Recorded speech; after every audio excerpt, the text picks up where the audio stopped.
Hello everyone, and welcome to this week's MISys tips and tricks video. This week we want to show you a quick and easy way of checking your finished good inventory in those cases where you have opted to keep your finished good inventories in not MISys, but in your accounting system such as Sage or QuickBooks. In some of these cases, a user who wants to see the finished good inventory levels might not have credentials, a username and a password, to be able to access the accounting system. Or maybe they do, but they are currently logged in MISys and they don't actually want to log into the other software to see these inventory levels.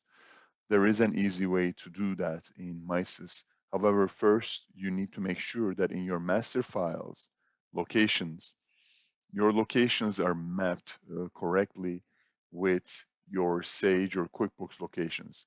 Here you can see that I have a MISys location, location 01, my main plant. And in the bottom of that window, there is a corresponding accounting sales location. In this case, I have named both of them the same, both in MISys and in Sage, as location 0 or loc 01, and they have been mapped or linked correctly. So I know that checking my inventory levels is going to work. Then the way to do that is to go to the item master and drill into the item that you want to check the inventory level for, go to the sales stock tab, and you'll notice that the tab is blank.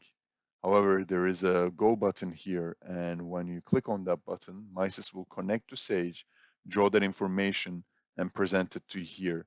If you have multiple locations, each of those values for the finished good inventory in each of those corresponding locations will be displayed here. In my case, there is only one location that keeps the inventory, and it has 1500 on this item. If I want to check another item, I can just go there, click on go, and you'll see that the inventory levels are being displayed immediately. So this is a quick way of checking your finished good inventory levels without ever having to leave MISys. And we hope that it will help you use MISys more effectively.